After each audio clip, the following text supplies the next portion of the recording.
Good evening, ladies and gentlemen, and welcome to this evening's Hare and Hound FX event. My name is Leeson, sometimes referred to as the original rogue trader, but definitely always best remembered for my part in the collapse of Barings Bank in 1995. Not something that I'll ever have the chance to ignore. I don't think I'm going to try and do that here this evening either. There are definitely lessons to be learned from my time in Singapore, and I definitely incorporate those in the way that I trade these days. So later on this evening we're going to hear from David Thomas and the way that he trades the markets. In the first section this evening it will be all me, and what I will do is I'll focus on some of the things that I've noticed in the market, some of the things that are very unique to the retail trading market, talk a little bit about my background and the way that I approach trading, and then in the third session this evening we'll look back on the case of Barings, things that happened then and how you can incorporate some of the things that happened then into your current trading framework. One of the things that's quite awkward this evening is that everybody has different levels of experience. We have some people who are very new to the trading market, probably just embarking on their first days thinking even about trading. There are some people who are fairly new, have been trading for a number of weeks, and then we have some very experienced traders who are using very complex methods, potentially algorithms, to trade the markets. And hopefully what I'm going to try and do is offer a little bit for everybody, and that there's something to take away, or maybe a way that you can rethink the way that you're approaching the markets. They can consume you, there is absolutely no doubt about that. And I think there are some simple methods and simple ways that you can try to restrict that happening. And it will certainly make your trading journey more enjoyable. Obviously, one of the things that we're all looking to do is to profit from being able to trade the markets. That's not going to come if you're not disciplined, if you're not structured, and you don't know how to manage risk. So please keep that in mind. Those are probably the most important things that you're going to hear from me this evening, and I'm going to try and develop that by explaining some of the ways that I try to do that myself. So I'm going to switch over to PowerPoint now, and I'm going to alternate between PowerPoint and looking at some of the things that I do myself, and I'll talk to you more clearly about that. One of the things that I hate personally is slides that have lots of written words on them, and people just read from the slides. What I'm not trying to do to you this evening is prove that I can read. So hopefully you'll bear with me, and a lot of what I have to say will be spoken rather than written on the screen so that you can read it. You could do that in your own time. So as I mentioned at the beginning, we have the three sections. So myself will offer in the first and the third sections, and then David Thomas doing the middle part with the trading, the trading systems and the trading strategies that he uses in the markets. At the end, there will be an opportunity for you to ask questions, so please do probe, do delve, do make sure that the questions you really want answered are answered during the course of this session. If not, you can always come back to Hare and Hound, or you can email any of the people that will contact you over the next few days to see if there is a particular part of what we've spoken about that is of interest to you. Is always about making sure that we deliver something that makes sure that you are consistently profitable over the long term. That's the ultimate ambition of everybody who's trading the market. So I'll just move on to the next slide. I've spent many years working on trading desks. I've spent many years working in trading pits, open outcry markets where everything is done with hand signals, and a very different, unique type of trading doesn't really exist these days. There are one or two different exchanges that do have an element of open outcry to them, Chicago being one of those. I've also traded from a retail perspective since I returned from Singapore in 1999. And have experienced many of the things that you as retail traders will experience during your trading careers or your trading journey. There are lots of different things that I absolutely hate about the way that marketing these particular trading, education systems are manifested around the internet at the moment. There are lots of things that are very misleading in relation to the way that retail traders can approach the markets. And one of the most important things, I suppose, is about understanding risk, and my name comes attached with that warning, if you like. I've been in a situation many years ago where, through not understanding risk, through over trading, through having a position that, as the market fell away, increased dynamically and really increased the exposure that I had to the market, and a lot of that was done without really understanding what was going on. More on that later. But from a retail versus institutional trading type background, there are some difficulties when you approach the market. If you look at retail trading over the last number of decades, you quite often find that the retail trader is late to the market, they're late to exit, and they miss the best opportunities. Now, in my opinion, the institutional traders are always going to have an advantage. They have more easy access to information that's occurring in the market, often speedier access to that sort of detail. They also have an order book, which they probably have first access to, that is going to help them in terms of understanding where the market is moving. And of course, when you move into a market late into the trading day, it's commanded by the big investment banks. I remember many years ago when I was standing in open outcry pits and one of the bigger brokers would come into the market, and especially with the bigger players, with the JP Morgans, the Goldmans of this world, when you saw them coming in with a big order, the easiest thing was to try and avoid it.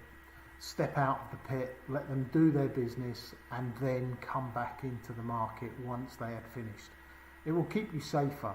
So when we get through to looking at the ways that I approach the markets these days, I'd like you to try and think about that and remember that, because it will be an important part of the way that I look at the markets.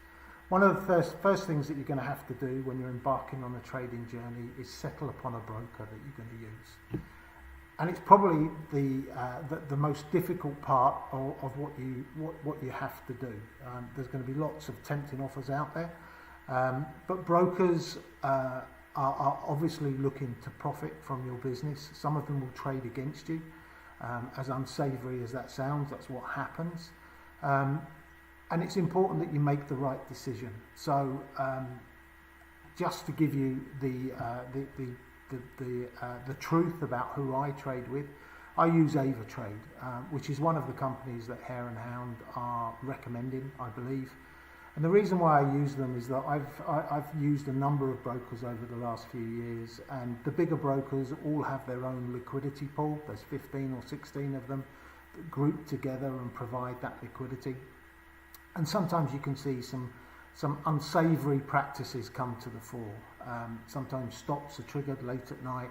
Sometimes you'll see market or prices disappear for a short period of time around a number, or you're continually pressing your button, either trying to hit a bid or lift an offer. That doesn't happen when you're backed by a futures exchange and by the big banks that operate in that futures exchange.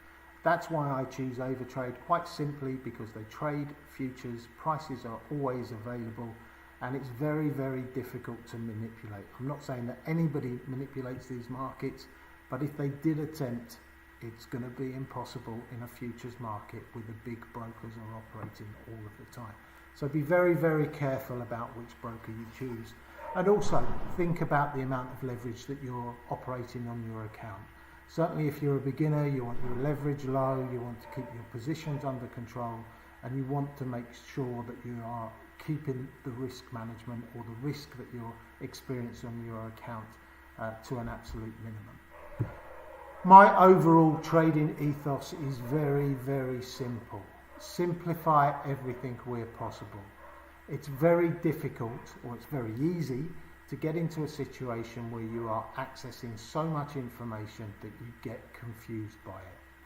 Some people call it analysis paralysis. I just think that sometimes, I often speak to customers that we have and look at their screens and look at the way that they're approaching the markets. And there is so much detail. There is so many different ways that you can look at information on the screens. There's so many things that you can look to potentially scan markets to see what's moving. For me, it really is all about simplifying the markets as much as you can. We'll talk about that in a little bit more detail when we look at the way that I trade the markets, but I want to be in the trade, right? So many times I get a phone call from a client and they say, how did you get into the trade at that particular price? I don't really fixate on entry points. I don't fixate on exit points. Yes, I would love to buy at the low. I'd love to sell at the high. But that's very, very rarely going to happen, regardless of what people might tell you. You will be very fortunate if that does occur once a month, twice a month, no more than that. So sometimes when I enter a market and somebody gets a trade signal from me, very often afterwards they'll phone me up and ask me how did you work out to enter at that point or exit at that point. I am more concerned with being in the trade than achieving the best possible price. In the back of my mind, all I'm thinking about is we're all looking at the same screens, we're all looking at the same charts, so therefore a lot of us are trying to enter the market at the same point. Are or will everybody be able to enter at the same point? Highly unlikely. So sometimes you just need to be a little bit more aggressive and make sure that you're in the trade rather than just watching. Because I know one thing, I can guarantee one thing. If you're watching, you're not making any money. So what are you going to trade? There are so many different products that you can trade, and there are some simple ways that you can try and reduce the number of markets that you're looking at. For me, I only look at 3. I probably look at 4. I trade 3. So I'm looking at the Dow, I'm looking at the DAX, and I'm looking at gold. Why do I choose those 3? One of the things that you have to have if you want to make money is price movement. So price movement comes with volatility. If you speak to any trader anywhere in the world who trades any asset class, if you don't have volatility, you're not going to make money. And this is why risk management also becomes so crucial in everything that you're doing. So I'm looking for markets that are volatile. I want a market that's going to move. So if you list the indices and I also want a market that I'm going to understand. So I want a market that's in my time zone, that I'm going to be aware of what's going on economically, fundamentally, politically within that particular environment. So I have a bit of an interest in it. So I'm not going to choose the Nikkei 225. Yes, I traded the Nikkei 225 many years ago, but it operates in a different time zone to the one that I lived. I don't want to be up all night trying to work out what the Asian markets are doing. So focus on something that's in your time zone, that you're going to get some sort of, or that you will have knowledge of, and that you're going to be able to easily access the data that you require to trade. Also look for something that's a little bit more volatile than the other markets. So the other one that I probably haven't mentioned that I can immediately think of that is volatile, that's very much to the forefront of the way that people are trading these days, is the Nasdaq, right? I don't touch the Nasdaq just because it's very technology based, and it's outside of my immediate understanding or remit in terms of the way that I've traded the markets before. So for me, it comes down to the Dow, to the DAX and gold. And the reason primarily is that they are the most volatile. Bar the Nasdaq, they are the most volatile of the indices and the commodities at these points. Oil, again, another very volatile commodity. Why don't I trade it? It's physical delivery. There's a lot of things that go on fundamentally around oil that I'm not across, that I don't really understand, that I'm not getting the information for quick enough on a daily basis, so I avoid oil. So 3 for me, it might be 4 or 5 things for you. I understand the use of scanners and how it can identify markets that have moved a certain amount during the course of the evening or during the course of the trading day. I've also seen many times where people are looking for breakout strategies and maybe there's 50 or 60 screens that they're trying to follow. It's just impossible. So please try and focus on markets that you can spread yourself across and make sure that you're aware of what they are doing all of the time. So make sure that whilst you're choosing the markets that you're going to trade, you want a bit of volatility, but you want to keep them to maybe 5 or 6 as a maximum. I don't trade foreign exchange. The simple reason is I have a very good friend who used to be a treasurer of one of the big banks in the UK. I understand the way that they approach the market. I understand the size of their orders, and so every now and again you're going to walk into an order that is going to move the market, and regardless of what you see technically or what you see fundamentally, that order is going to direct the next direction of that market. So be it Sterling and Barclays or one of the big English banks have a transaction that they have to put forward to the market at that point, that's the direction that the market is going in. In terms of my own trading, the most important thing for me is developing a bias. So how do I think the market is going to move this particular day? I day trade. Very rarely will I carry a position overnight. It will probably be a computation of how involved or how committed to the market from a trade perspective I am when we approach the closing bell. But I trade I trade the opening bells. So the key part of the market for me is the early part of the trading day. So we're talking about the opening bell in Europe, 8 o'clock in the morning.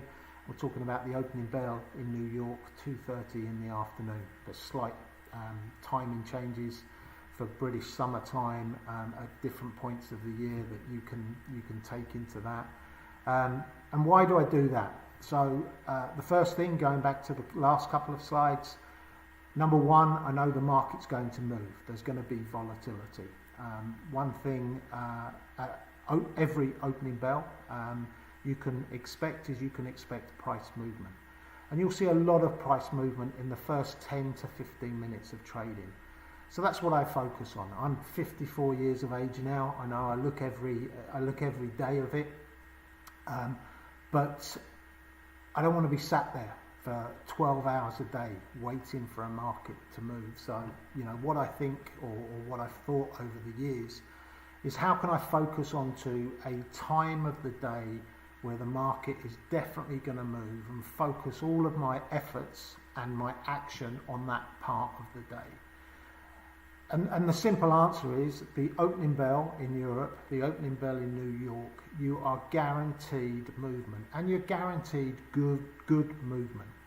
And you can observe patterns, and I'll talk about that in a little bit more detail later on. So I focus on that period of the day where I can guarantee that there's going to be movement. So I trade probably for an hour around 8 o'clock in the morning, probably from 5 to 8 onwards, for about an hour's time as the market fluctuates there. And then again in the afternoon, from 1 o'clock in the afternoon, you can expect a movement in gold as the first US traders get to their desks. And then again from about 2:20 onwards, just before the opening bell in New York, you can expect another movement. So I focus on those periods because they give me volatility, they give me price action, and they give me the opportunity to profit. As soon as I extend past those particular periods, you're getting into a period of the day, especially in the US, where you're then walking into an awful lot of transactions from the big investment banks, and they will determine where the market is going to move. But when you've got opening orders around the opening bell, market on open orders, I think there's a lot of opportunity, and as I said, you guarantee the price movement, and that's why I focus on that. I will always develop a bias, and that bias will be based on how markets are closing in Asia, not really too bothered about whether the market is up or down, but what has it done in the last hour, and why has it done that in the last hour, and is that going to move forward into the European trading day? I think the European markets often overreact in relation to the opening bell in New York, so I look for maybe a bit of over-exuberance or a little bit of pessimism, or extra pessimism if you like, in relation to where the US markets can be. And you often see huge differences between the sentiment during the European session and then the sentiment after the opening bell in New York. So those are the things I look for in terms of developing a bias very, very early in the morning, and how I'm first going to approach the market. The first couple of trades I'll probably enter in the market will be limit orders, trying to extract that little bit more from an offer, get in a little bit lower from a limit buy order just below the market, and looking for that immediate fluctuation as the bell opens, possibly some stops trigger, and you get a bit of a jerky movement around the immediate trading action that goes on. Risk management. Key in everything that I'm going to discuss with you in the third section of today's session. You can look at, I think what everybody wants to do is achieve profitable trades. My ambition every day, to be honest with you. But you also have to have effective risk management. You have to use stops correctly, possibly use trailing stops, lots of different ways that you can approach this particular subject. But from my own experience, probably the most important thing that you can do is act early. I'm not necessarily the best at it. I think, like every trader who approaches these markets, you expect to make money. You don't enter a trade expecting to lose money. And it is difficult when, for the first time, you encounter that situation where you have a losing trade. Remember, act early. If it's an error that you've made, cancel the trade very, very quickly. Take the loss, take the hit, and recover from it. When I look at trading and I look at the way that people trade, people are very focused on the money that they're making, and let's admit that's all that you see on social media in relation to how profitable people have been and the trappings of wealth that they have as a result of that. But trading is much more than that. You know, it's easy if every trade you make wins. It's very, very simple. Unfortunately, that doesn't happen. So it is about managing the position that you have, managing the risk that you have in the market, and also the psychology around everything that you're trading. Just very, very quickly, I'd like to dispel some of the myths around the way that people are educated about trading. There are some quite simple win-loss ratios that people promote, be that 60-40, 70-30, and making sure that they extract what they can from the winning trades. The market has no interest in that. If you have a trade that you're in and it's profitable and you see the market slowing down and the price action shows you that the market is slowing down, then please take profit. It's far easier to repeat a trade than to hit some of these risk-reward ratios that are promoted by some of the education sites. Yes, they work mathematically, and I think that's the only real bonus associated with them.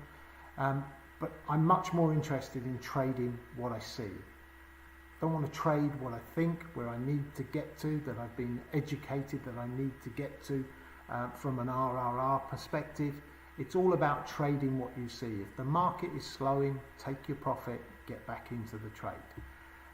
So I suppose I would describe myself as slightly maverick. I'm sure that you would expect that anyway. But slightly maverick as regards to the traditional ways that trading is explained and provided as education to retail traders. And you don't have to look too far to see how successful retail traders have been to date. You open up any broker website, doesn't matter which one you look at, they will all tell you that somewhere between 60 and 80% of people who trade with that broker lose money.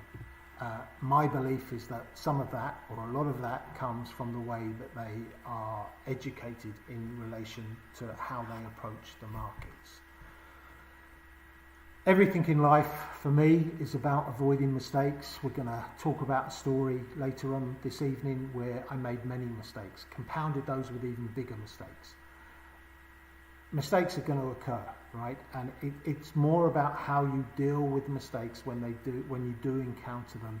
I think from a trading perspective, what is most important is that you avoid repeating those mistakes. So if you overtrade, if you over risk, if you make a mistake in terms of the trading size or the methodology that you're using to approach the market, it's going to hurt. It's going to cost you money. And I think there's nothing more painful than that.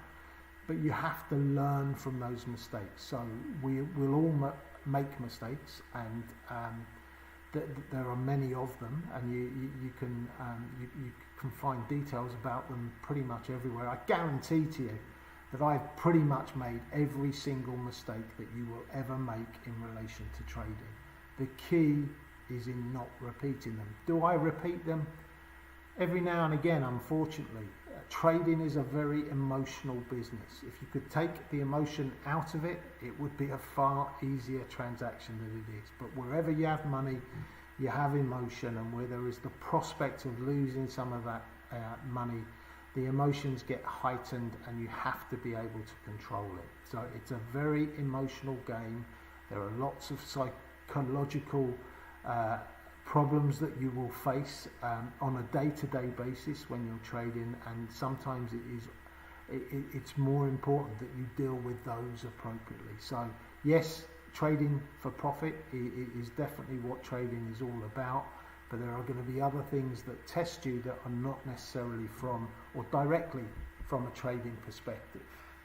I think it's always important that you keep records, right? It's there are many platforms out there that will do this for you. They'll journal your trades, and hopefully what this goes back to is a comment I made to you just a couple of slides ago. I focus on those times of the day that I know the market's going to move. But do the records back that up, right? I can guarantee to you that the markets definitely move during those periods. So 8 to 9 in the morning for the DAX, and the US indices will move as well. And then again from 2 o'clock in the afternoon, the US markets will move. Okay, but am I profitable in that period? So make sure that you're always keeping up to date with your trading information. Use a platform that keeps that information for you, and you'll be able to filter the data and see exactly at what time of the day you are being more profitable, how many trades are profitable within that period. And it will be that you'll find that certain times of the day will suit you better than others. Definitely the case with me, and I think the strategy that I've used in terms of focusing on those periods of the day that I've already mentioned has proved very, very beneficial to me. Maybe slightly different for you. So make sure you're keeping those records, you're keeping the data, and you're using that to your advantage. As I've said, it's not just about trading. You need to have effective risk management, and you need to control the psychology or the emotion around trading. It's very easy, as I've mentioned already, to get consumed by the trading. I think the least successful traders are the ones that find themselves in front of their screens for 12 hours a day. I can't think of anything that I would hate more. I can, and the two go hand in hand, unfortunately. It is being in front of those screens for 12 hours a day and losing money. The more time that you spend in front of the screens, looking for the most perfect setup, the way that the markets are currently aligning, the more often that you're going to force a trade. You think that you need to be doing something. So again, let's just try and simplify this and make this as easy as possible. Get in, get out, focus on those times of the day where the market is definitely going to move. And remember, trading is as much about managing a bad position as it is about making money, because you're not always going to have a good position. So you get a bad position, what are you going to do with it? How are you going to manage yourself out of that situation? So you need a full house. You need trading success, effective risk management, and you need to keep the emotional side of the business very much under control. There are many times that emotions get the better of you. I often look at certain trading days that I've had where there's been a loss. It starts to elevate slightly as the day wears on. And I often look at it as trading angry. Nobody will make money if you start trading angry. So please keep the emotional side of the business very much under control. So my own trading, I like to start every single day with a blank sheet of paper. I come from a background in Singapore where I used to carry many positions overnight. If I remember back to my early days in Singapore, I'd often be thinking about how I was going to approach the market on the following day. But when I had an overnight position, it really does dictate and affect the way that you're trading. So try to start every single day with a blank sheet of paper. Doesn't matter, you might have a long-term opinion of where the market is going to go, but when you're day trading and you're trading every single day, your long-term opinion is something that, is somewhere else. Today I might think the market's going up, tomorrow it might be going down, the following day going down. It's all about what's happening on that particular day. So develop your bias early in the morning and then trade what you see from that point, not what you think the market is going to be doing in the longer term. I've already mentioned enough about trading the opening bell and the reasons behind that, but look for patterns in that first 10 to 15 minutes of trading after the opening bell. I guarantee you will see them forming. So it doesn't matter, a lot of trading now is program trading, trading with algos and high frequency trading. All of these are controlled by human beings at the end of the day, so that you see a lot of behaviours repeating when you're looking at the markets. And I believe that if you really focus on those early periods of the trading day, you can see patterns forming. So simply just overlay what's happening over the previous 7-day period or 7 trading days and look at how those patterns are forming. I guarantee you there are program traders and algo traders out there, maybe not the high frequency traders, who are quite lazy when it comes to refocusing and realigning their trading boxes. And you will quite often see the same sort of patterns occurring during those periods. So look for patterns after the opening bell, and whether that's European opening bell or afternoon opening bell in New York, and look for those patterns, and I guarantee you will see patterns forming and you can take advantage of them within that 15-minute period. So I do run my own Telegram channel. You can get details of that through Hare and Hound FX. As you'll see, if you do decide to join up, it will be heavily focused on those areas around the opening bell and avoiding those more difficult periods of the trading day when the big investment banks take control, in my opinion. That's me finished for this particular section. I will pass you over now to David Thomas, who will talk to you about his trading strategy and some of the systems that he uses.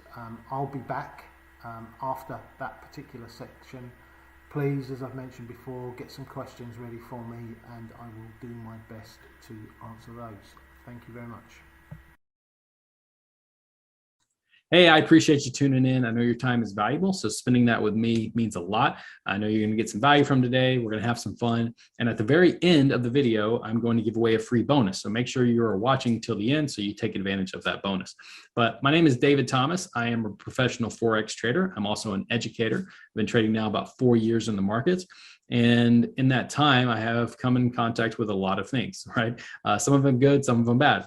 And that being said, today I want to share with you the good stuff, what I have learned that has helped me tremendously in the markets and how you can take advantage of the markets the same way. Okay, so first and foremost, let me ask you a question. have you ever done a full analysis on a trade? Doesn't matter whether it's cryptocurrency, indices, Forex, metals. You've done your analysis, but you get stopped out right before it goes in your direction, right? I mean, it happened to me all the time in the beginning. I just thought I was unlucky, right? But maybe you think you have your stop loss too tight. Well, the reason that happens is because the big banks manipulate the markets. They control the markets. It takes massive amounts of money to move the price 1 pip on the Forex market. And so you and I can't do that, right? And the big banks can't trade like you and I can. They can't just push buy and sell whenever they want because they're moving such massive contracts. They have to entice liquidity into the market to fill those orders. And they do that using certain patterns. And I'm going to show you that one of those today, and also how you can, apply that to your own trading.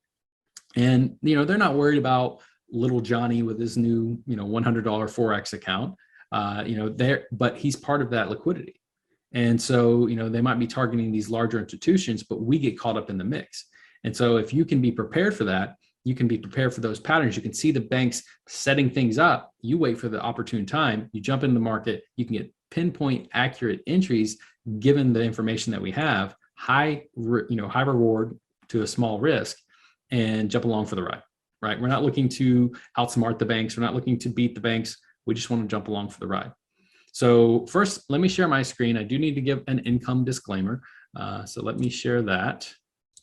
Okay, so this is a risk disclosure disclaimer. Basically says you can pause this, take a screenshot, read it in detail. Basically says that I, David Thomas, am not responsible for giving financial advice. All trading involves risk. Trade at your own risk. Blah blah blah. Right. So read this in detail. I need to give this for legal purposes. So let me stop that. Okay, so I'm going to share another screen with you. So this is an actual MT4 screenshot. This is the big banks. This is who you're competing against, right? 52 million in floating profit. Look at their balance. Massive. The lot sizes that they're using, 80,000 lots, 90,000 lots, 510,000 lots, right? It's just massive. And so don't think that, the average Joe with their trading account that's peanuts compared to this is going to be able to compete. That's why I said that these people have to manipulate the markets. They have to entice liquidity because they can't just hit buy and sell and expect somebody to pick up 80,000 lots on the other side. They have to entice that liquidity into the market. So I'm actually going to draw that out for you in a minute. And we're going to look at some live examples on the charts as well. But before I do that, let me show you who you're actually competing against, right? Let me share my screen with you. All right, look at this. So these are the ones that are in the market. You can probably recognize a lot of these names. Look, 10% market share based off of volume. And this was back in 2020. These are the guys that you're competing against. JP Morgan, Deutsche Bank, Citibank, HSBC, Bank of America. Look, 10% market share of a multi-trillion-dollar per day of volume that goes through this industry. So we have to think smarter. We can't fall into the trap of being the 95%, 96%, however, whatever the statistic is, of traders that lose money in the markets. But if we know how these people trade, we can identify that. And I'm going to show you that on the chart. Let me actually just show you that on the chart right now. Okay, so let me draw this out for you. So, and you've probably seen this pattern a lot, right? And what's the first thing you're taught? Let's just, it's free on YouTube, right? One of the first things you're taught with any kind of trading strategy. Support and resistance, right? Support and resistance. We see this as resistance. We see this as support. All right. So what are you supposed to do? You're supposed to sell when it gets up here, and you're supposed to buy when it gets down there, correct? And you put your stop loss maybe here, put your stop loss here, 30 pips, 50 pips, or, above the high, whatever it is. All right. And when price starts forming this, then what happens? Everybody's buying down here, stop loss is here, selling here, stop loss is here, then boom, right? Then you're taken out. You're out of the market. So now they've gotten all of this liquidity, because what are stop losses are just liquidity.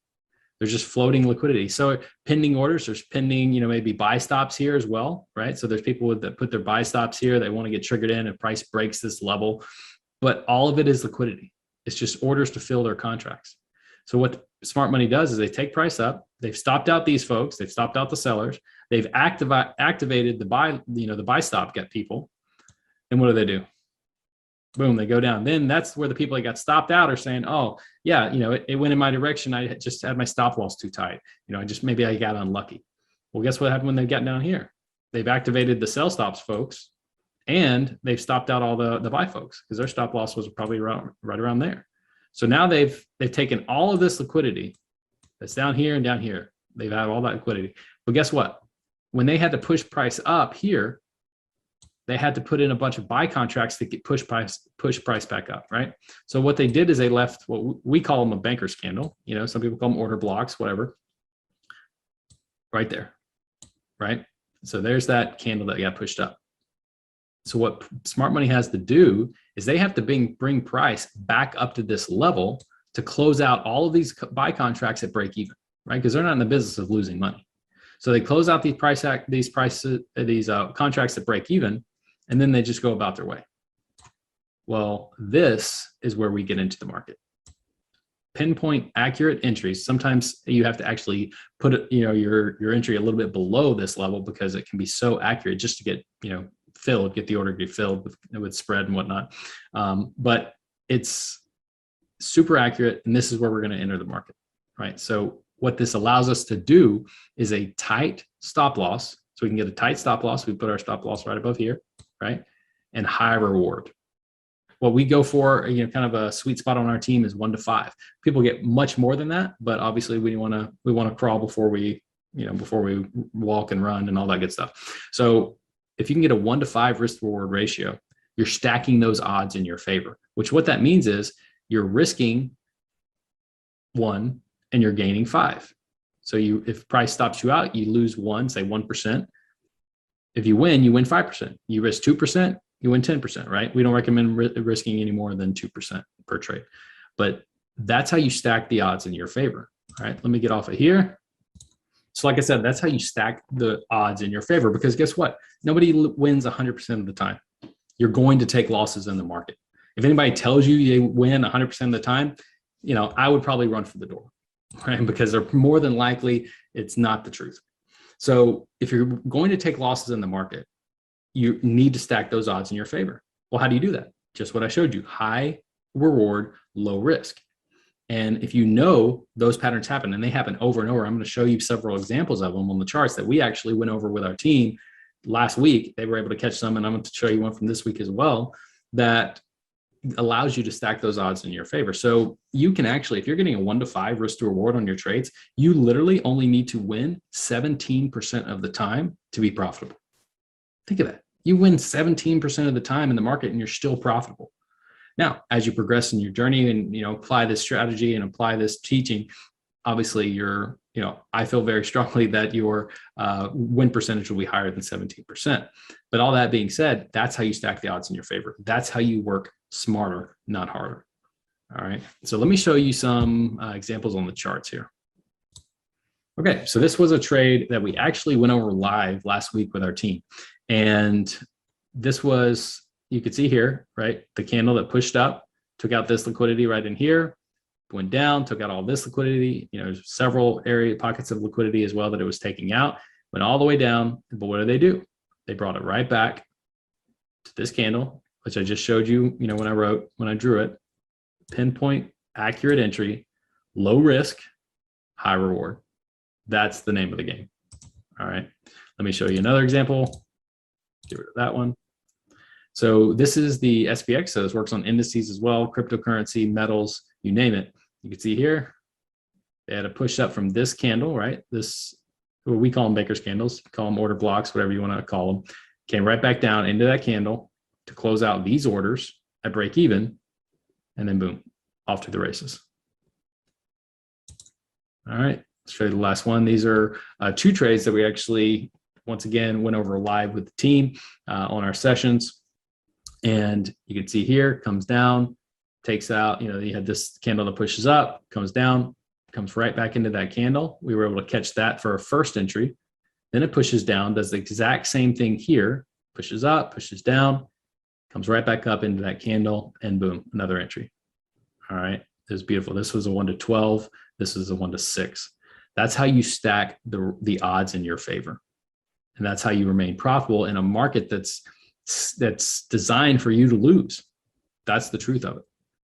Okay, so I've showed you the strategy. I've showed you one of the patterns that we trade. Remember, we only trade 2 patterns, but you kind of have the idea of that, right? You have to identify where smart money is playing, wait for your time to enter the market, and then you can jump in with low risk, high reward, pinpoint accurate entries and work smarter, right? Not harder. But the strategy portion is actually only a small part of it. Mindset is, as you probably heard, huge, right? And let me show you an example here. So this is a 3-legged stool of a successful trader. All right. You see, you have the strategy. We already covered that, right? And there's obviously a little bit more, in detail. We can go into that at another time. Then you have the mindset. Trader's mindset is absolutely huge. If you do not have the right mindset, you can have the best strategy in the world and you're still not going to be profitable because your mindset is not right. So you have to work on your mindset. The third thing you have to work on is your trading plan, right? And that's one thing that we do also in our team is we help people come up with a hardcore, ironclad trading plan that will help them to be profitable in the markets, know their personalities, right? You have to craft your trading plan to your personality. You can't just shove everybody in the same box, right? That they're going to trade this particular way. Everybody's a little bit different. They have different emotions, different personalities. So we help people come up with their personalized trading plan that fits their personality. But once you do that, you have a trading plan, you have the mindset, and you have the strategy. That's what creates a successful trader. So I showed you all that. Now the question is, does it actually work? Does that strategy work, right? Are people winning inside of your team? Are people being able to do this to be consistently profitable in the market? So what I'm going to do is I'm going to share our private Discord. We have several channels in our Discord. If you're not familiar with Discord, it's like a chat community. Most people are nowadays, but inside of this Discord, we've created a channel where people can go and encourage other people, right? Cheer them on. And it's called our Wins channel. So I'm going to share that with you right now. All right. So here is our Wins channel. Actually, this is not our Wins channel. That's our chart markups channel. We have a couple different channels. We have announcements and things like that. We have a group chat. We have chart markups where people can come and post markups and ask for feedback, right? Like any advice, he's posting a chart here. So it's a really good place for people to come, get feedback on potential trades they're looking at, share trades, and answer questions as well, where it's a very active community. There's thousands of us in here and everybody helping everybody. It's a great thing. Then we obviously have mentor charts where me and some of the other leaders will drop potential, trades that we're looking at throughout the week. But let's get to the wins. All right, this is what I wanted to show you. You can see this is where people will come and post their wins. You see here, she came. This is Leslie, came up, perfect pinpoint accurate entry, take profit. All right, right here, pinpoint accurate entry. Look at that. So such a small risk to that high reward. This is how we trade. All right, came down, pinpoint accurate entry, take profit. Came in, hit his entry, take profit. All right, so you get the point. And these are all from today. You can see these are just today. Today, today, today, today, today, today. Somebody's tagging me, look at that. All right, today, 1 to 5. Beautiful trade, came up, pinpoint accurate entry, take profit. All right, so I think you get the point. Let me jump off of here. So let's talk to you about the free bonus that I promised you. So actually, I'm going to give you 2 bonuses. So the first bonus is inside of our community, we've developed a lot of really cool software, one of which I'm going to give you today completely for free. The analysis part is the fun part of a trade. Right. And you saw on our charts, we use naked charts, no indicators. Indicators are lagging. The price is the true indicator. That's what you need to learn to read. But once we're in the trade, we don't want to sit on the charts and have to manage it and run over to the charts and take, all that kind of stuff, partial profits. We've developed a software that will do all that for us. And actually, it's a good thing because it takes the emotion out of the trading, which will actually help you 10x your profits with trading. Okay. Or at least it did for me because it took the emotions out of it. And it just does it all automatically. I input my parameters. It will close partial profits for me. It will move my stop loss to break even. It can trail your stop loss if you want, fractal trail, trailing stop, and close your entire trade at certain points. So it's a really cool software and you're going to get it today. actually inside of our free Facebook group. So the free Facebook group, you don't have to pay or anything to get in. There's a software in there. And also you're going to learn a little bit more about our community if you'd like, but you're going to get a video on how to use the software. We're going to break it down for you and explain how to use it. So going to be super valuable. The other bonus that I'm going to give you today is I talked to you about our daily sessions, right? I said that we find those kind of trades on our sessions. We do them 6 days a week, actually, and you're going to be able to sit in on those sessions with us for an entire week, absolutely for free, no credit card required or anything like that, just for watching this video. So what you need to do is click the link either below or above this video. That's going to shoot you over, give you the information, how to get access to the software, how to get access to the Facebook group, and how to get access to those daily sessions. So I appreciate you spending your time with me today. Like I said, I know your time is very valuable, but I hope you got value from this. I look forward to seeing you on the inside. Take care. Bye.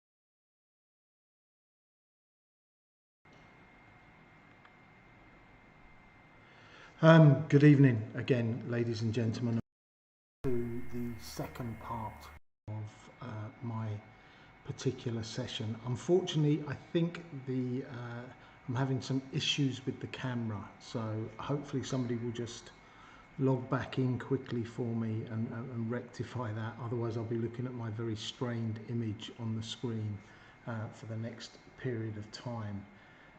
Let me just see if I can, hopefully Sam is listening to this and he's able to any desk in and use the camera view. Maybe I can do it myself. Let's see.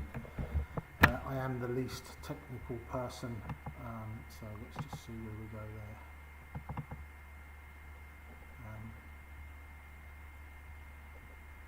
Let's see if that works. It doesn't seem to, unfortunately. I don't know if you can see that. It seems to be working. Yeah, Sam has just come in, so I apologise for that. So we'll get this sorted for you very, very quickly. You'll be able to see me very, very soon, I think. There you go. So we're back. So if there were any worries that this wasn't live, I think we've just proved that it was with my technical inexpertise, which has resulted in Sam having changed the cameras. I apologise for that. The image here isn't quite as good as the one that we were using earlier. But we'll just have to go with this. So there's a few questions coming through. There are a few that I was asked privately earlier as well, and I'll respond to all of those during this next session. So I'm going to talk for about 15 to 20 minutes, and then we'll look to answer any questions that you may have. So as I mentioned in the first part earlier this evening, I will always be remembered for my time in Singapore and the collapse of Barings Bank. And there are many lessons that you can learn from that time. The importance of risk management is very much at the forefront of everything that that period really means to me. And it was quite, I think one of the things that I want to try and explain to you this evening was, or is about how if you don't react early, or if you don't deal with the situation quickly, and you let the situation get more and more out of control, very, very quickly, the position will start to control what you do. So I spoke already about starting each day with a blank sheet of paper, and that's the ideal situation for me. I don't want to be influenced by the positions that I'm already holding. I think I mentioned that, you know, I have an equity portfolio that has my longer term view on the market, but at the same time, what I'm doing from a trading perspective, trading futures and CFDs, I don't want anything to influence the way that I approach the market. So I want that blank sheet of paper, I want to look at the closing levels that we're seeing in the Asian markets. I want to look at how we closed out the trading day in New York. I want to add in any other news that has occurred over the course of the evening, or anything that can be affecting the market. Look at how the forecasts are coming in for some of the economic data that's going to come out that day, and just arrive at my own general opinion of what bias I have to the market. What I don't want to do is I don't want to be thinking, okay, today I want to be long the market, but I'm already short overnight. It is going to influence what you're doing. And just to give you an example of some of that from my time in Singapore, when I was working on the trading floor, and we had those first errors that were put into the illegal 5/8 account that concealed my illegal trading, if you like. That was the fraud that was perpetrated in Singapore, to try and keep those erroneous positions away from the senior management within the organisation. I had a position. So the very next morning, when I walked into the pit, you have a decision. Are you going to stop this trade out? Are you going to reverse the position? What are you going to do to try and correct this and move forward? And that's okay when you have a small position, possibly. It's still going to influence your thinking. Do you really want to be in a situation where you want to close this trade down and then open a position in the opposite direction? Are you just going to worsen the situation, or do you go with this trade? And it does heavily influence the way that you trade the following day, and it certainly did for me in Singapore. All of a sudden you get to a situation where you might have 3 or 4 trades on, and all of a sudden the position is too big. You're not watching what you should, you're not having that clean sheet of paper every single day. In order to start the day, you're thinking about the position that you already have, and you start protecting it, or trying to protect it. And a lot of that is what happened to me during my time in Singapore. And from a very small loss, it's not a small loss for either you or I, from a retail trading perspective, but from a banking perspective, from a investment bank or a trading sort of environment, it was a $10,000 loss. It wasn't a particularly big sum of money from the bank's perspective. And I knew what I should have been doing. I should have cut that trade as quickly as I possibly could. It wasn't till late in the evening that we realised that we had the position discrepancy, so there was no immediate out at that particular time. But first thing the next morning, I should have taken that position, closed it out, reported the loss along the line, and that would have been that. Unfortunately, and I had those first conversations. I spoke to the guy who was responsible for the operations in Singapore, explained to him what was going on. He didn't really understand futures and options. So he asked me to refer it to the head of trading back in the UK. The trading day in the UK didn't start for another 5 or 6 hours because of the time difference between Singapore and London. And I took the opportunity in the intervening period that the markets would come back to the same level that we had the error, that I'd be able to close the trade down and nobody would be any the wiser. That would have been the ideal situation. Unfortunately, what happened is the market moved even further against me, and rather than a £10,000 loss, it's maybe a 30, 40 or £50,000 loss. I don't know exactly what the number was, but by now I was more complicit in the concealment, and that meant that I was far more involved than I wanted to be. And then over a period of time, there were occasions where I would get back close to break even. I even went into profit on one occasion in May of 1993. But a lot of the irregular behaviours, the things that were going on in the organisation at that time, my order fillers would be executing orders on the trading floor in Singapore, and they'd be making mistakes. But the 5/8 account had become a catch-all account for everything. So when they started to make mistakes again, after the losses had all been worked back, those trades still went into the 5/8 account. And you know, I'd be the first to admit that I didn't have the necessary management skills at that time to deal with the situation. And from being in a situation where the loss had been as high as $20 million, I was now in profit to the tune of $250,000, but the same sort of errors were still occurring, and I didn't reprimand or rebuke those people. And very stupidly, I put those trades back into the illegal 5/8 account, in the belief that I'd corrected the situation once and I would be able to do that again. And unfortunately that didn't happen. The positions just got bigger and bigger. And the element of choice when you enter the trading floor, what the one thing I would encourage everybody to do from a retail trading perspective is to run a flat book as much as you can, ideally all of the time, so that you have that element of choice every single day when you step into the market. I think I spoke earlier about, I have a long-term view on where the market's going to go, and I buy equities and they sit in my pension fund and I don't really look at them. I use CFDs and futures to trade what I think the market is going to do today. So it doesn't matter what's going on with my equity portfolio. Hopefully that will start to go up over a period of time, as traditionally it does. But I can focus on what's happening today, and specifically around those opening bell periods that I spoke about earlier.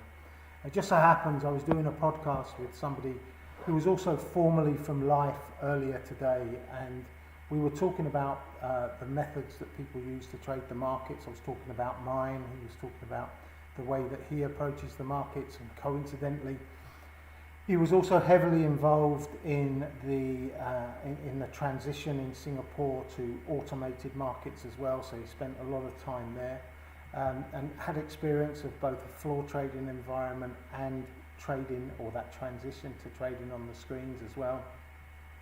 And we spoke about my philosophy about trading around the opening bell, and he completely saw that it's very similar, or it's probably the part of the market that is most similar to the open outcry markets, because the orders are all coming in at the open.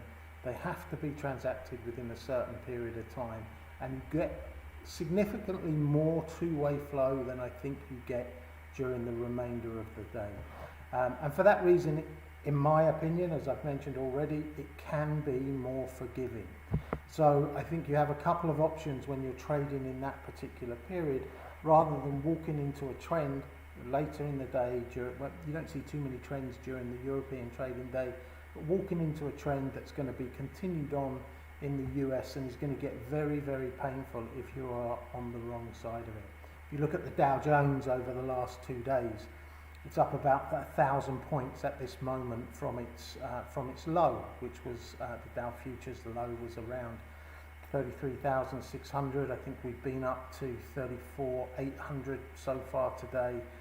So a real significant move, and if you're on the wrong side of that move and you're running a position and the position is going against you, you're not triggering your stops, the position and the cost of that position is increasing dynamically throughout the course of the move. So it is important that you act early.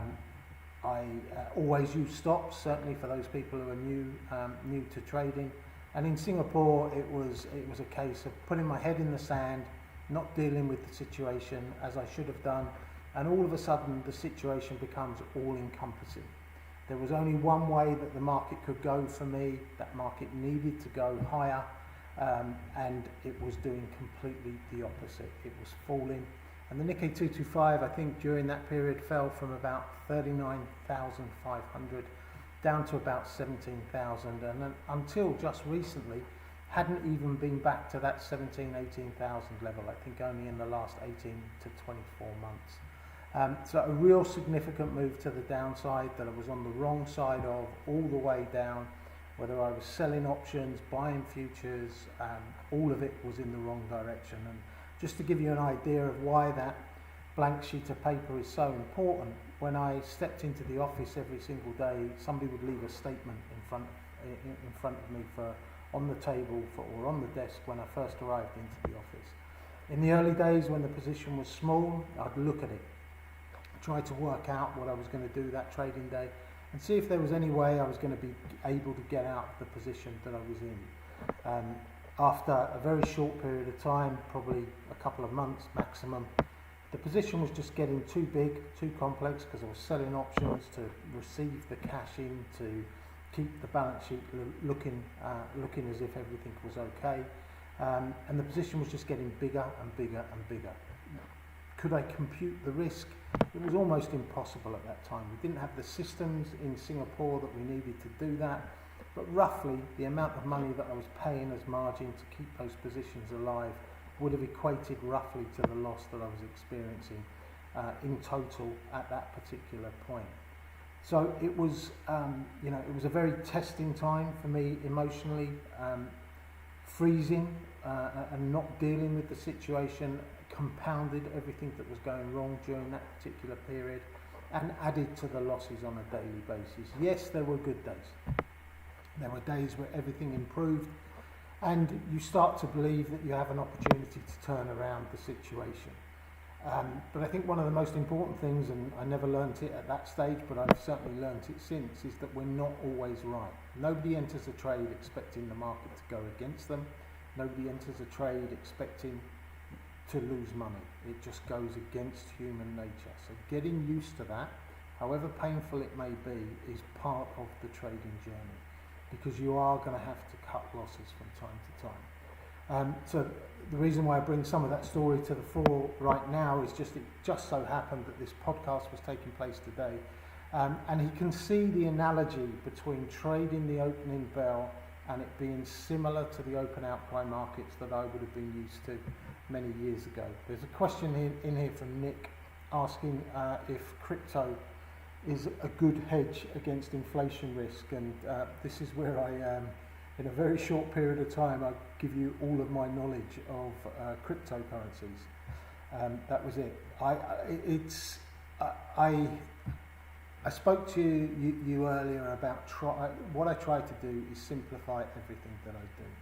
So a very specific time of the day that I trade, looking at the portfolio selection, okay, I want something that's volatile. Okay, cryptos tick that box. They are extremely volatile, probably too volatile. But I want a product that is volatile and is going to move during that particular period around the opening bell. So the markets I trade are the Dow Jones, the DAX is my preferred trade early in the morning around the European Open. And then I'll also trade gold, because gold will move early in the morning after the Japanese and Asian markets are closing at the start of the European trading day, and then it will also move close to the opening bell in New York. Tends to be about an hour earlier that we see the move in gold early in the afternoon, and you can get some really big movements.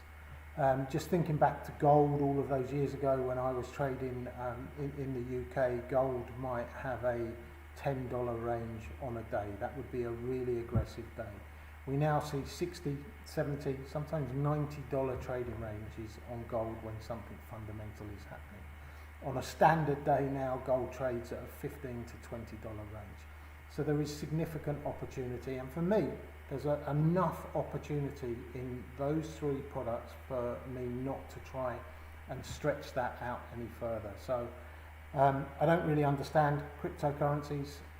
I do believe that long term we will see digital currencies around the globe. Will Bitcoin survive? It will survive in some way, shape or form. Do I think it will be the digital currency of choice?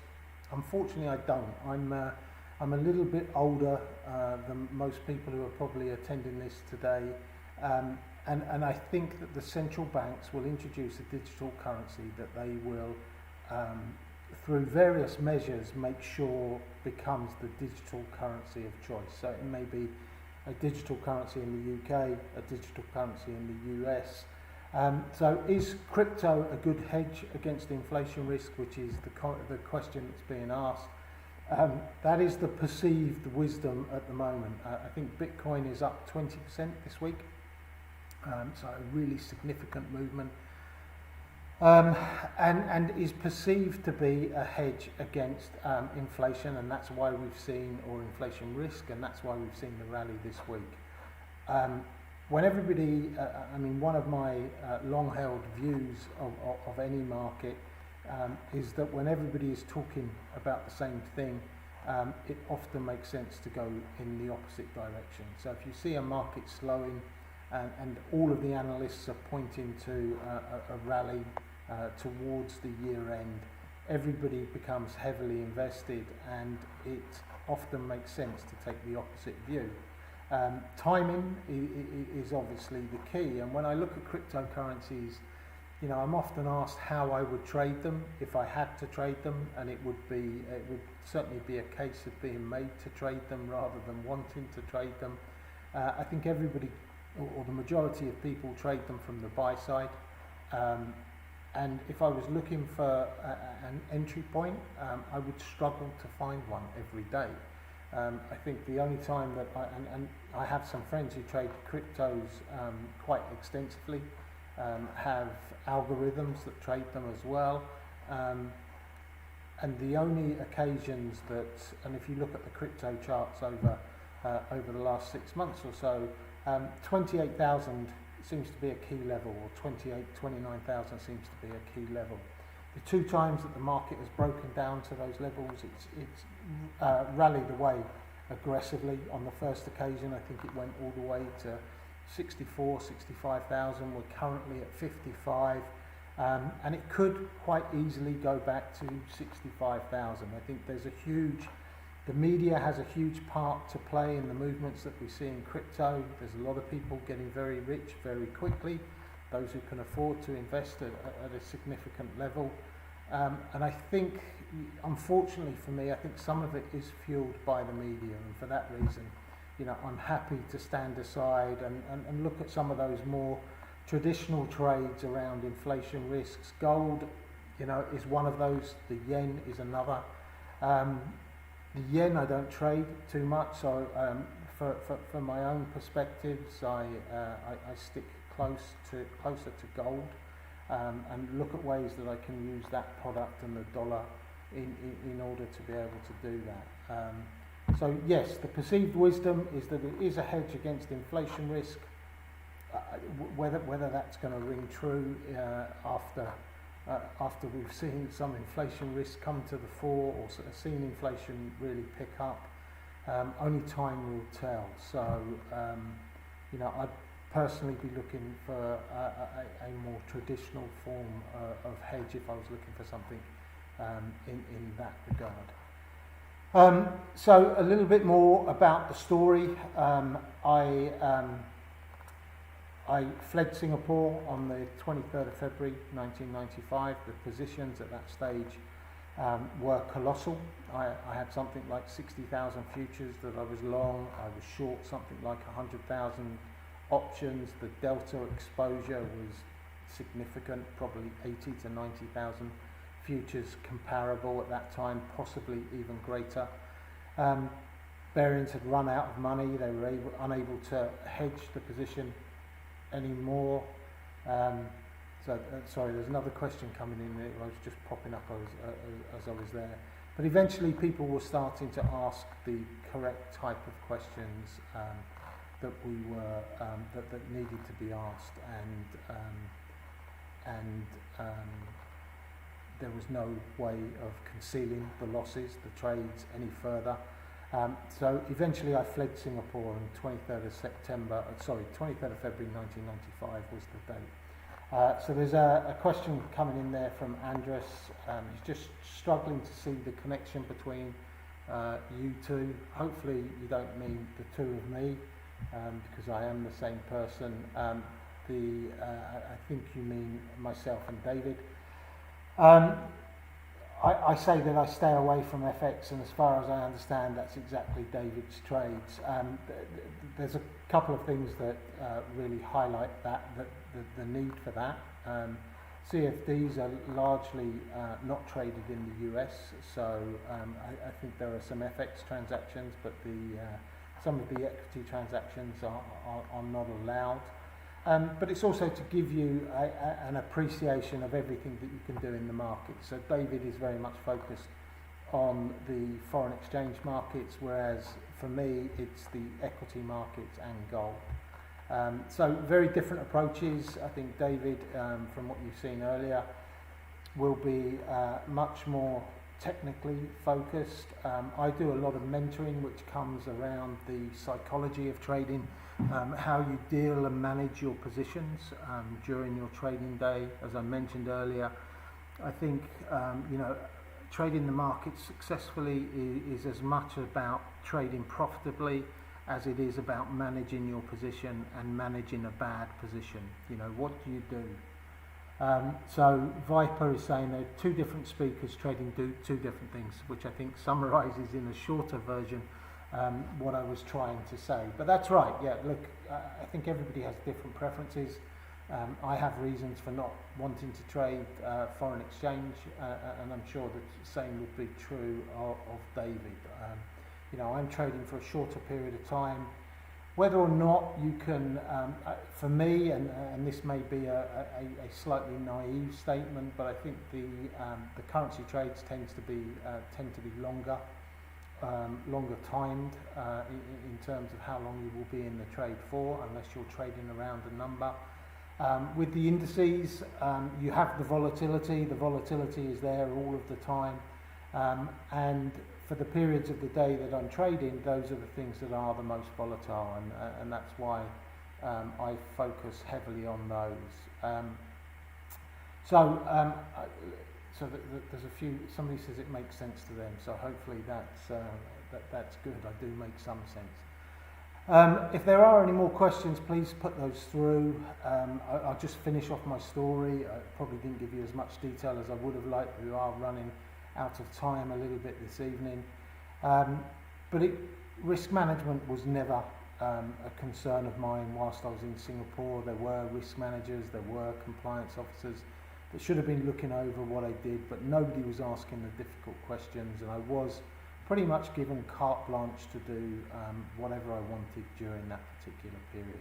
And ultimately that resulted in £862 million worth of losses and the collapse of a 233-year-old merchant bank. Not something that I'm proud of, but something that rings very loud and true if you don't deal with situations and you don't have the processes and systems and controls in place to make sure that things are being done effectively, then there is always risk. You know, we fast forward to events that have happened over the last short period of time, and we can all remember Archegos, where Bill Hwang ran up significant losses amongst 5 or 6 big investment banks who should really have known better about what was going on at that particular time and had better control and more information sharing than they did at that time. You know, it's my belief all of the time, whenever you see financial scandal around the world, the information is always there. It's just whether or not you're choosing to use that at that particular time. So hopefully you've enjoyed everything that we have had to say to you this evening. I'm happy to take questions from you over the next couple of weeks. You can email any questions that you have through to Hare and Hound, and I will gladly come back to you. If you have any interest in following either myself or David, then please do that as well.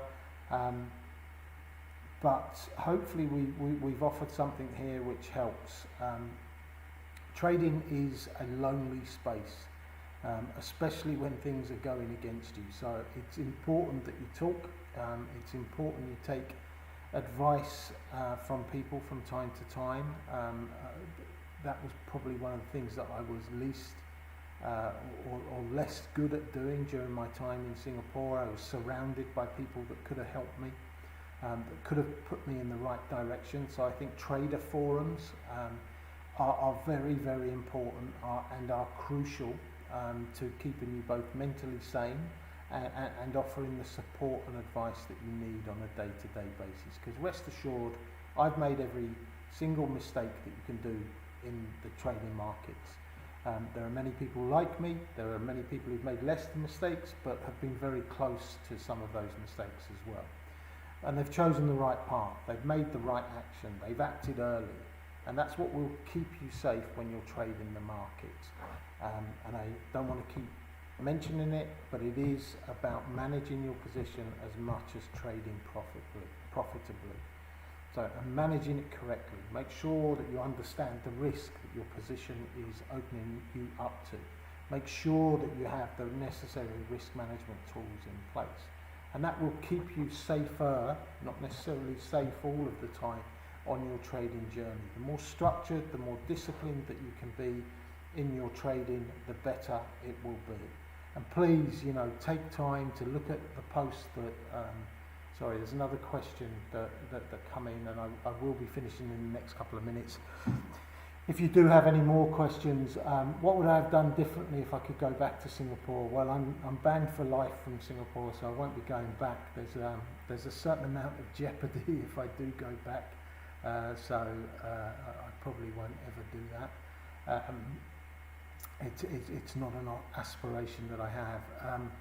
I think, you know, like I look back over my life, and I've mentioned a few times that I'm 54 years old now. You are the sum of all of your experiences. So the good experiences, the bad experiences, and it's important that you take from both.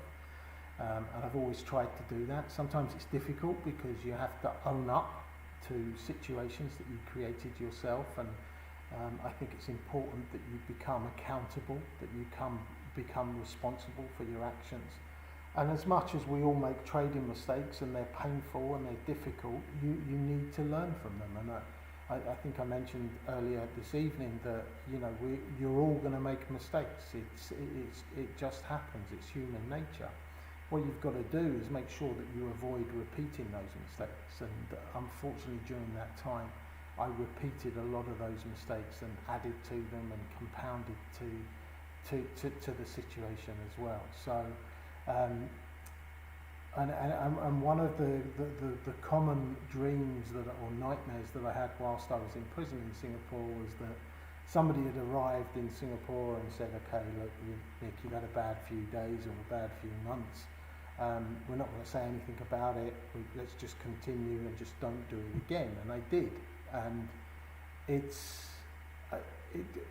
wishful thinking is a really difficult thing. You know, as much as I wish that things ended up different, that everything happened differently in Singapore, you kind of have to deal with the reality. So it's not something that I spend a lot of my time thinking about, but I think the answer to your question is something that I've mentioned a few times.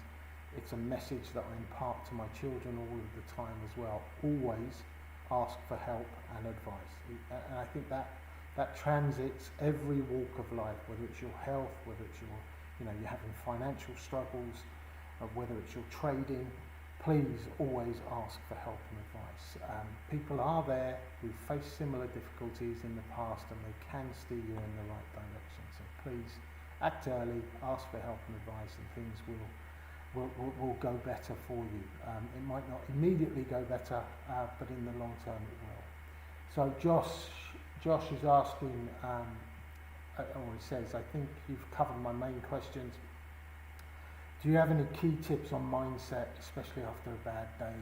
And he appreciates my time.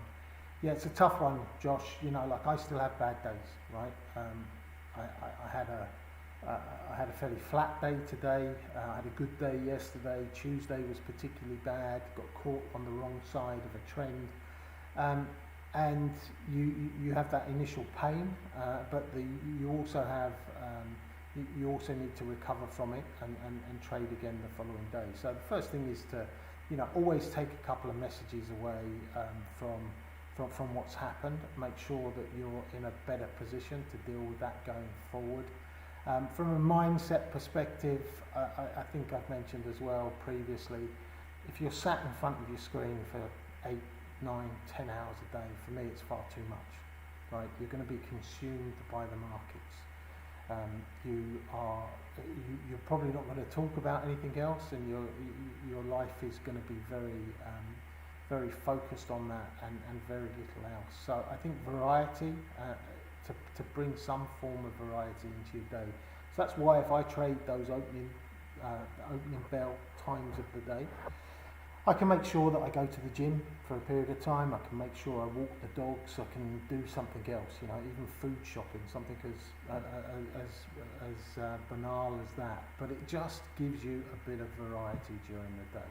Now, if you're carrying exposure, I know that becomes difficult. But if you just focus on those periods of the day where you're going to get volatility, you're going to get the movement that you need, you can hit your pip target really quickly. If you want 100 or 150 pips out of the market, you can do that in the first 15 minutes of trading if you trade the opening bell. And then you can or aid your own mental health and stability by doing something else. Come back in, get ready for the opening bell, look at the way your market's moved in between, look at the support and resistance levels, the moving averages and everything else, refresh the news feed and look at what's going on, and get ready just for that opening bell period. Step away, keep healthy. I think mental health and being of a positive mindset will come more readily if you can avoid the screens quite as much as I see some people trading. The more simplified or the more simple your screens are, the less flashing images that you see, and the less detail that you're seeing on the screens as well, for me, it is a better way to approach the markets. And always, don't fixate on getting the most perfect entry into the markets. It's there, yes, it's possible, but it is a pipe dream most of the time. Decide what you want to do with the markets, develop that bias, and trade the market. Trade what you see, not what you think, not what you think you can achieve from an entry point. If you have a particular bias and, if you don't have a strong bias, for me, I wouldn't trade the market. So the first thing that I have to make sure every day, and for those people who follow me on Telegram, sometimes I'll say, I don't have a strong bias today. So, I'd rather wait until that bias develops during the course of the day.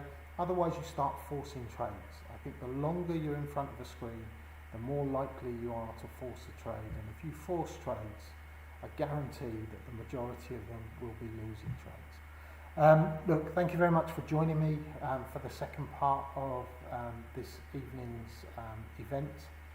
Like I said, I am happy to engage with any of you through Hare and Hound. If you do have any questions, please get those through to me, and I won't do my best. I will respond to you, and I will give you a full answer if there is anything that you are particularly interested in. Thank you very much for joining me.